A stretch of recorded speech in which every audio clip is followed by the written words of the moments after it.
ಹಾಸನ ಜಿಲ್ಲೆಯಲ್ಲಿ ನೆಲೆಸಿರುವ ಹಾಸನಾಂಬ ದೇವಾಲಯದ ಬಾಗಿಲುಗಳು ಭಕ್ತರಿಗಾಗಿ ತೆರೆದಿದೆ. ಇಲ್ಲಿ ನಡೆಯುವ ಉತ್ಸವಕ್ಕೆ ಪಾಲ್ಗೊಳ್ಳಲು ರಾಜ್ಯದ ಜನರೇ ಅಲ್ಲದೆ ದೇಶದ ಅನೇಕ ಹಾಸನಾಂಬೆಯ ಭಕ್ತರು ಕಾಯ್ತಿದ್ದಾರೆ.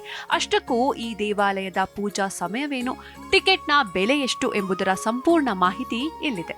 ದಕ್ಷಿಣ ಭಾರತದ ಅತ್ಯಂತ ಪವಿತ್ರ ಶಕ್ತಿಪೀಠಗಳಲ್ಲಿ ಕರ್ನಾಟಕ ರಾಜ್ಯದ ಹಾಸನದಲ್ಲಿರುವ ಹಾಸನಾಂಬ ದೇವಾಲಯವು ಒಂದಾಗಿದೆ.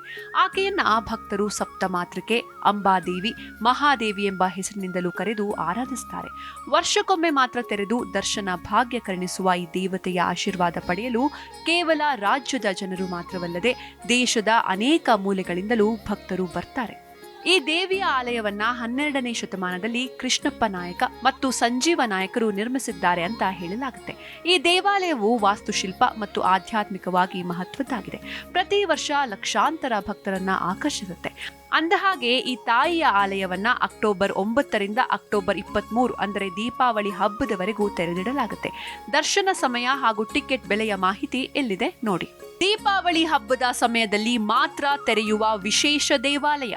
ವರ್ಷಕ್ಕೊಮ್ಮೆ ಮಾತ್ರ ತೆರೆಯುವ ಬೆರಳೆಣಿಕೆಯಷ್ಟು ಆಲಯಗಳಲ್ಲಿ ಈ ಹಾಸನಾಂಬ ಆಲಯವು ಒಂದಾಗಿದೆ. ಅಕ್ಟೋಬರ್ 9ರಂದು ಗರ್ಭಗುಡಿಯನ್ನ ತೆರೆಯಲಾಗುತ್ತೆ ಹಾಗೂ ದೀಪಾವಳಿ ಹಬ್ಬದಂದು ಅಕ್ಟೋಬರ್ 23ರಂದು ಮತ್ತೆ ಮುಚ್ಚಲಾಗುತ್ತೆ. ಸಾರ್ವಜನಿಕ ದರ್ಶನಕ್ಕಾಗಿ ನಿರ್ದಿಷ್ಟ ಸಮಯವನ್ನ ಜಿಲ್ಲಾಡಳಿತ ಘೋಷಿಸಿದೆ. ಸಪ್ತ ಮಾತೃಕೆಯನ್ನ ದರ್ಶನ ಮಾಡಲು ನಿಮಗೆ 2ರಿಂದ 3 ಗಂಟೆಗಳ ಸಮಯ ಬೇಕಾಗಬಹುದು.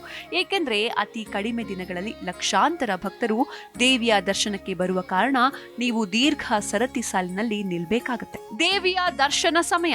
ದೇವಿಯನ್ನ ದರ್ಶನ ಮಾಡಲು ಆನ್ಲೈನ್ ಅಥವಾ ಆಫ್ಲೈನ್ ಟಿಕೆಟ್ ಪಡೆಯಬಹುದು. ಇನ್ನು ಈ ದೇವಾಲಯದ ಪ್ರವೇಶ ಸಮಯ ಹೀಗಿದೆ. ಬೆಳಗಿನ ದರ್ಶನ ಬೆಳಗ್ಗೆ 6ರಿಂದ ಮಧ್ಯಾಹ್ನ 12 ಗಂಟೆಯವರೆಗೆ. ಮಧ್ಯಾಹ್ನ ವಿರಾಮ ಮಧ್ಯಾಹ್ನ 12ರಿಂದ ಮಧ್ಯಾಹ್ನ 5ರವರೆಗೆ. ಸಂಜೆ ದರ್ಶನ ಸಂಜೆ 5ರಿಂದ ರಾತ್ರಿ 8ರವರೆಗೆ.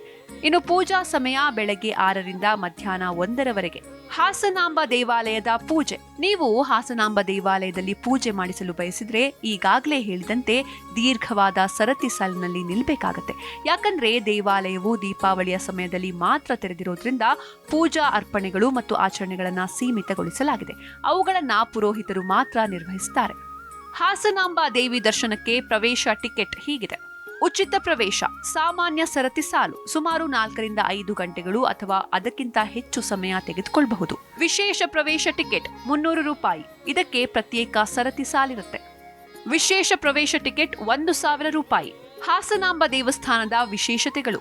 ದೇವಾಲಯ ತನ್ನ ಬಾಗಿಲನ್ನ ವರ್ಷಕ್ಕೆ ಒಮ್ಮೆ ಮಾತ್ರ, ಅದರಲ್ಲೂ ದೀಪಾವಳಿಯ ಸಮಯದಲ್ಲಿ ತೆರೆಯುತ್ತೆ. ಆಶ್ವಯುಜ ಹುಣ್ಣಿಮೆಯ ದಿನ ಅಥವಾ ಅದರ ಮುಂದಿನ ಗುರುವಾರ ದೇವಾಲಯವನ್ನ ತೆರೆಯಲಾಗುತ್ತೆ. ಬಲಿಪಾಡ್ಯಮಿಯ ನಂತರದ ದಿನದಂದು ಪೂಜೆಗಳನ್ನ ನೆರವೇರಿಸಿ ದೇವಿಯ ಬಾಗಿಲನ್ನ ಮುಚ್ಚಲಾಗುತ್ತೆ. ಹಾಸನಾಂಬೆ ದೇಗುಲದ ಮಹತ್ವ ಹಾಗೂ ಇತಿಹಾಸವೇನು ಗೊತ್ತಾ? ಅಕ್ಟೋಬರ್ 9ರಿಂದ 23ರವರೆಗೆ ಭಕ್ತರು ದೇವಿಯ ದರ್ಶನ ಪಡೆಯಬಹುದು. ಇದು ವರ್ಷಕ್ಕೊಮ್ಮೆ ಮಾತ್ರ ತೆರೆಯುವ ಅಪರೂಪದ ದೇವಾಲಯ. ಈ 14 ದಿನಗಳ ಕಾಲ ಭಕ್ತರಿಗೆ ದರ್ಶನದ ಭಾಗ್ಯ ಲಭಿಸುತ್ತೆ. ಈ ದೇಗುಲದ ಧಾರ್ಮಿಕ ಮಹತ್ವ ಮತ್ತು ಇತಿಹಾಸದ ಬಗ್ಗೆ ತಿಳಿಯೋಣ. ಹಾಸನಾಂಬೆ ಎಂಬ ಹೆಸರು ನಗುಮುಖದ ಅಂಬ ಅಂದರೆ ನಗುಮುಖದ ತಾಯಿ ಎಂಬುದರಿಂದ ಬಂದಿದೆ. ಹಾಸನ ನಗರಕ್ಕೆ ಈ ಹೆಸರಿನಿಂದಲೇ ಹಾಸನ ಅಂತ ಬಂದಿದೆ ಎಂಬ ಇತಿಹಾಸವಿದೆ. ಹಾಸನಾಂಬೆ ಹಾಸನ ನಗರದ ಅಧಿದೇವತೆ ಎಂದು ಪ್ರಖ್ಯಾತವಾಗಿದ್ದಾರೆ. ಈ ದೇವಾಲಯದ ಅತ್ಯಂತ ವಿಶಿಷ್ಟ ನಂಬಿಕೆ ಅಂದ್ರೆ ದೇಗುಲದ ಬಾಗಿಲು ಮುಚ್ಚಿದಾಗ ಹಚ್ಚಿದ ದೀಪವು ಮುಂದಿನ ವರ್ಷ ದೇಗುಲ ತೆರೆಯುವವರೆಗೂ ಆರದೆ ಉರಿಯುತ್ತೆ. ಅಲ್ಲದೆ ನೈವೇದ್ಯ ಕೆಡೋದಿಲ್ಲ ಮತ್ತು ಅರ್ಪಿಸಿದ ಹೂಗಳು ಬಾಡೋದಿಲ್ಲ ಎಂಬ ಪ್ರತೀತಿ ಈಗಲೂ ಇದೆ. ಈ ದೇವಾಲಯವನ್ನ 12ನೇ ಶತಮಾನದಲ್ಲಿ ಹೊಯ್ಸಳರ ಕಾಲದಲ್ಲಿ ನಿರ್ಮಿಸಲಾಗಿದೆ. ಇಲ್ಲಿ ಸಪ್ತ ಮಾತೃಕೆಯರಲ್ಲಿ 3 ತಾಯಂದಿರು ನೆಲೆಸಿದ್ದಾರೆ ಎಂಬ ನಂಬಿಕೆ ಇದೆ. ಸಪ್ತ ಮಾತೃಕೆಯರಾದ ಬ್ರಾಹ್ಮಿ, ಮಹೇಶ್ವರಿ, ಕೌಮಾರಿ, ವೈಷ್ಣವಿ, ವಾರಾಹಿ, ಇಂದ್ರಾಣಿ ಮತ್ತು ಚಾಮುಂಡಿಯವರು ಭೂಮಿಗೆ ಬಂದಾಗ ಹಾಸನದ ಸೌಂದರ್ಯಕ್ಕೆ ಮಾರು ಹೋಗಿ ಇಲ್ಲೇ ನೆಲೆಸಲು ನಿರ್ಧರಿಸಿದ್ರಂತೆ. ಅವರಲ್ಲಿ ಮಹೇಶ್ವರಿ, ಕೌಮಾರಿ, ವೈಷ್ಣವಿ ಹಾಸನದಲ್ಲಿ ನೆಲೆಸಿದ್ದಾರೆ. ಬ್ರಾಹ್ಮಿ ಮತ್ತು ಇಂದ್ರಾಣಿ ಕೆಂಚಮ್ಮನ ಹೊಸಕೋಟೆಯಲ್ಲಿ, ವಾರಾಹಿ ಮತ್ತು ಚಾಮುಂಡಿ ದೇವಿ ಒಂದು ಬಾವಿಯಲ್ಲಿ ನೆಲೆಸಿದ್ದಾರೆ. ಹಾಸನಾಂಬೆ ಶಕ್ತಿ ಸ್ವರೂಪಿಣಿ ದೇವಿಯಾಗಿದ್ದು ಸ್ತ್ರೀ ಶಕ್ತಿಯ ಸಂಕೇತವಾಗಿದ್ದಾಳೆ. ಈ ಪರ್ವಕಾಲದಲ್ಲಿ ಕರ್ನಾಟಕ, ತಮಿಳುನಾಡು, ಆಂಧ್ರ, ಮಹಾರಾಷ್ಟ್ರ ಸೇರಿದಂತೆ ದೇಶದ ವಿವಿಧ ಭಾಗಗಳಿಂದ ಭಕ್ತರು ಇಲ್ಲಿಗೆ ಆಗಮಿಸುತ್ತಾರೆ. ಹರಕೆಗಳನ್ನ ಹೊತ್ತುಕೊಳ್ಳಲು ಮತ್ತು ತೀರಿಸಿಕೊಳ್ಳಲು ಇದು ಸುಸಮಯವಾಗಿದೆ.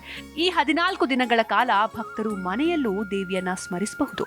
ಮನೆಯಲ್ಲಿ ಒಂದು ಅಕ್ಕಿಯ ಮೇಲೆ ತಾಮ್ರ, ಹಿತ್ತಾಳೆ ಅಥವಾ ಬೆಳ್ಳಿಯ ದೀಪವನ್ನ ಪೂರ್ವಾಭಿಮುಖವಾಗಿ ಇಟ್ಟು ಅದಕ್ಕೆ ಒಂದು ಚಿಟಿಕೆ ಕುಂಕುಮ ಹಾಕಿ ಆ ತಾಯಿಯನ್ನ ಆವಾಹನೆ ಮಾಡಿ ಪ್ರಾರ್ಥಿಸಿದ್ರೆ ಸಂಕಲ್ಪಗಳು ಈಡೇರಿ ಬಹಳಷ್ಟು ಶುಭವಾಗುತ್ತೆ ಎಂಬ ನಂಬಿಕೆ ಇದೆ. ಇದೆ. ವಿವಾಹಕ್ಕೆ ಸಮಸ್ಯೆ ಇರೋರು, ಅನಾರೋಗ್ಯ ಪೀಡಿತರು, ಕಷ್ಟಗಳಿಂದ ಬಳಲ್ತಾ ಇರೋರು, ಮೋಸ ಹೋಗಿರೋರು ಸೇರಿದಂತೆ ಹಲವರು ಹಾಸನಾಂಬೆ ತಾಯಿಯ ಕೃಪೆಗೆ ಪಾತ್ರರಾಗಲು ಪ್ರಾರ್ಥಿಸುತ್ತಾರೆ. ಬಲಿಪಾಡ್ಯಮಿಯ ನಂತರ ಅಂದರೆ ಅಕ್ಟೋಬರ್ 23ರಂದು ದೇವಾಲಯದ ಬಾಗಿಲನ್ನ ಮುಚ್ಚಲಾಗುತ್ತೆ.